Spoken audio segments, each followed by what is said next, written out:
sebelum kita lanjut ke berita terlengkapnya, alangkah mulianya bagi kalian untuk tekan tombol like, dan yang belum subscribe, tolong subscribe channel ini. Soal dugaan suap di Timnas Indonesia yang gagal juara Piala AFF 2010 usai kalah dari Malaysia, Firman Utina buka suara.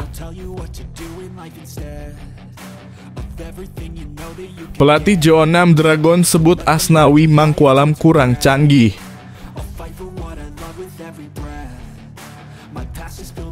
Bambang Pamungkas puji peranan STY di Timnas Indonesia bisa membuat kerangka tim berisi pemain bertalenta untuk masa depan. 5 pemain Timnas Indonesia U23 yang paling diandalkan di Piala Asia U23 2024. Nomor 1 si penyerang ganas. 5 pemain keturunan tambahan yang bisa bikin Timnas Indonesia menggila di kualifikasi Piala Dunia 2026. Nomor 1 si pengatur serangan.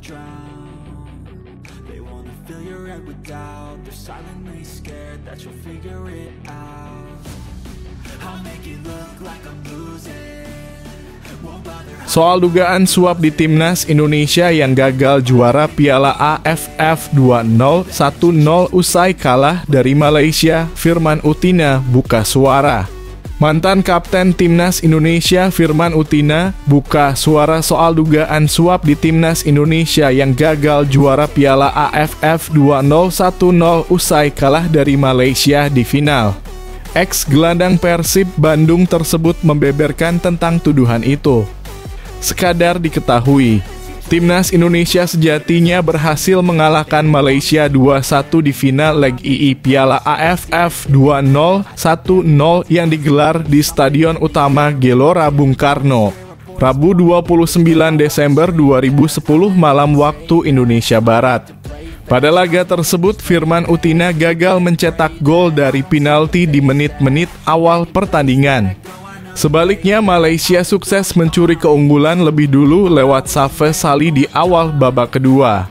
Beruntung Muhammad Nasuha menyamakan skor sebelum tendangan Muhammad Ridwan menjebol gawang Khairul Fahmi yang membuat Timnas Indonesia menang 2-1 atas Malaysia. Sayangnya, kemenangan 2-1 di Stadion Utama Gelora Bung Karno itu tak mampu membuat Timnas Indonesia jadi juara Piala AFF 2010. Pasalnya, skuad Garuda asuhan Alfred Riedel itu kalah agregat 2-4 dari Malaysia yang menang 3-0 di leg I. Setelah gagal juara, Timnas Indonesia dituduh mendapat suap sehingga dinilai tidak menampilkan performa terbaiknya di final Piala AFF 2010 itu. Baru-baru ini Firman Utina buka suara terkait tuduhan tersebut dan mengaku bahwa dirinya tidak tahu apa-apa mengenai dugaan suap yang beredar. Saya tendang penalti, enggak masuk, gagal. Saya herannya setelah itu dalam kurung, gagal mengeksekusi penalti, banyak indikasi teror, dalam kurung, tuduhan, sengaja nggak masuk, saya diam saja, karena nggak mikir. Wah, jika ada indikasi dugaan berarti dulu pernah ada suap menyuap ya guys, silahkan kasih komentar di kolom bawah.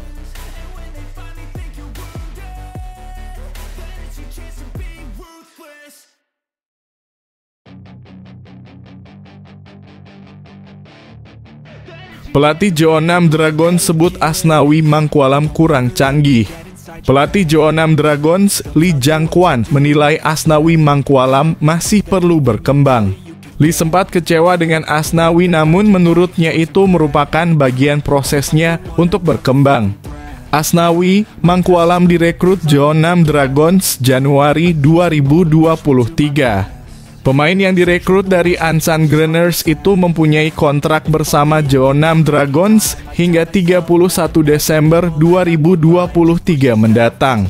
Sejak saat itu, Asnawi tercatat sudah membuat 26 penampilan bersama Jeonnam Dragons di semua kompetisi. Sayangnya, Kapten Timnas Indonesia itu gagal mengantar Jeonnam Dragons mendapatkan tiket playoff Liga Utama Korea Selatan. Pada pertandingan terakhir Liga 2 Korea Selatan, Asnawi dan kolega dikalahkan Bucheon 1-4 di Bucheon Stadium, Korea Selatan pada Minggu. Kekalahan ini menutup peluang Jeonnam Dragons masuk ke divisi teratas Liga Korea Selatan. Lee mengatakan masih belum puas dengan penampilan ex-pemain PSM Makassar tersebut. Namun begitu pelatih berusia 49 tahun itu mewajarkan segala kekurangan itu karena merupakan bagian dari proses Asnawi untuk berkembang. Sebagai seorang sutradara ada banyak situasi, namun ada beberapa hal yang mengecewakan. Sebagai pemain yang mewakili Indonesia, alangkah baiknya jika memiliki kecanggihan yang lebih, kata Lee. Kebanyakan mikirin Fuji mungkin ya Bang Asnawi jadinya kurang canggih. Gimana menurut kalian guys? Silakan kasih komentar di kolom bawah.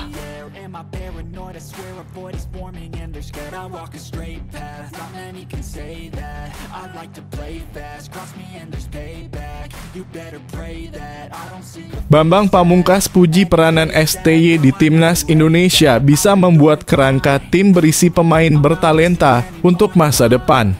Bambang Pamungkas menyebut pelatih asal Korea Selatan tersebut mampu membawa skuad Garuda berkembang pesat. Secara pribadi, saya melihat perkembangan tim sangat bagus, puji Bepe sapaan karib Bambang Pamungkas. Selain itu, menurut Bepe ada lagi peran STY bersama Timnas Indonesia sejauh ini. Pelatih berusia 53 tahun tersebut dinilainya mampu mengorbitkan sejumlah pemain yang bisa menjadi kerangka skuad Garuda ke depannya. Dulu orang selalu bilang kita nggak punya target man. Namun sekarang menurut saya kita punya beberapa seperti Hoki Caraka, Ramadan Sananta, juga Dimas Derajat, kata Bepe. Artinya sekarang ada pemain yang mulai diberi kesempatan untuk bermain di posisi yang selama ini susah. Saat ini kita bisa melihat ternyata ada potensi. Dan ia juga berani memanggil pemain-pemain muda, sambungnya. Lebih lanjut, Bepe menyebut bahwa ia sempat khawatir dengan adanya suara-suara yang meminta agar STY diganti. Pasalnya, menurut ex-penggawa Persija Jakarta tersebut, program Timnas nanti harus mulai dari nol lagi. Pengalaman saya mengatakan bahwa itu bukan jadi solusi yang tepat. Ketika saya memperkuat Timnas selama kurang lebih 13 tahun, ada 11 pelatih, ucap Bepe.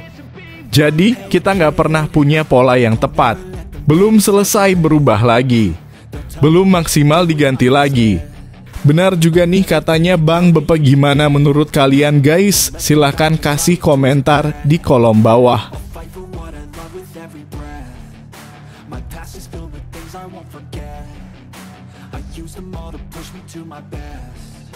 So treat the worst of times just like a test.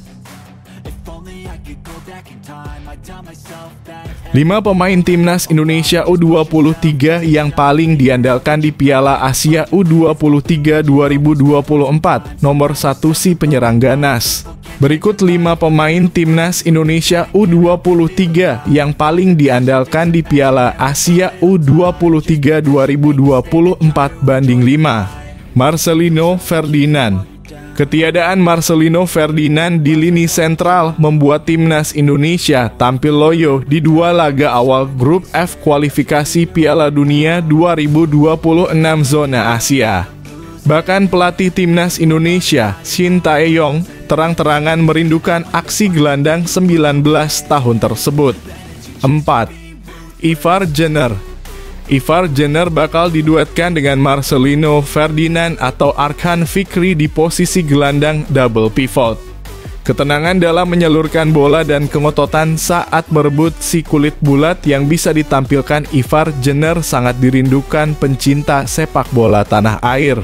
3. Justin Hubner. Ketika Piala Asia U23 2024 bergulir pada April 2024, Justin Hubner diprediksi sudah memiliki paspor Indonesia.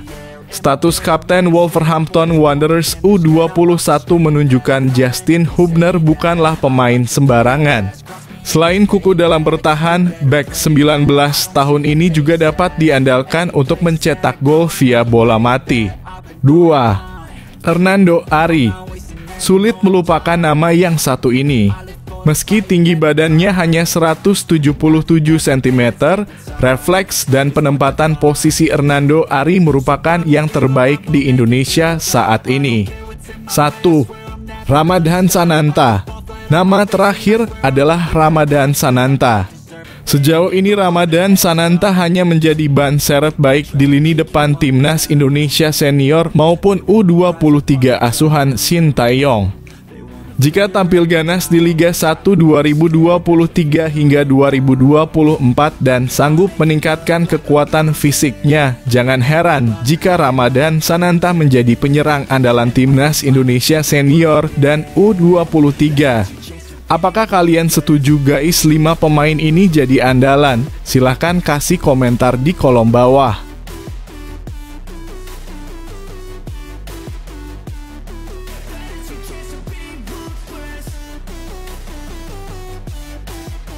Lima pemain keturunan tambahan yang bisa bikin Timnas Indonesia menggila di kualifikasi Piala Dunia 2026.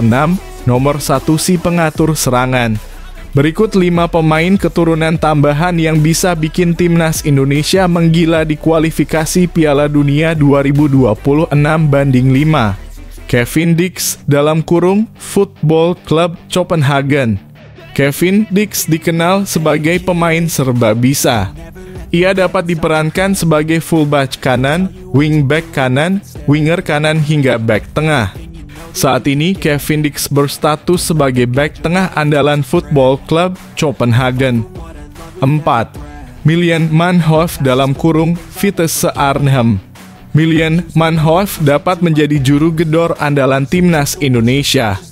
Pemain Vitesse Arnhem ini dapat diandalkan sebagai winger kanan maupun kiri. 3. Ilyas Al-Hafd (Football Club Noah). Pengalaman Ilyas Al-Hafd bermain di kasta teratas Liga Belanda membuatnya dapat memberikan warna baru terhadap lini serang Timnas Indonesia. Ilyas Al-Hafd saat ini membela klub Armenia Football Club Noah dan telah mengemas 5 gol dan 4 assist dari 15 pertandingan. 2. Mads Hilgers (Football Club Twente). Berusia 22 tahun, Mads Hilgers merupakan bek andalan Football Club Twente. Musim ini Mads Hilgers telah 12 kali turun di Liga Belanda 2023 hingga 2024 dan membantu sang klub duduk di posisi 4 klasemen sementara. 1. Tom Haye (SC Heerenveen). Tom Haye yang telah mengemas 2 gol di Liga Belanda 2023 hingga 2024 dapat memanjakan lini depan skuad Garuda. Selain itu, tembakan jarak jauh gelandang 28 tahun ini juga dapat membahayakan gawang lawan Timnas Indonesia. Setuju kan guys untuk 5 pemain tambahan ini? Silahkan kasih komentar di kolom bawah.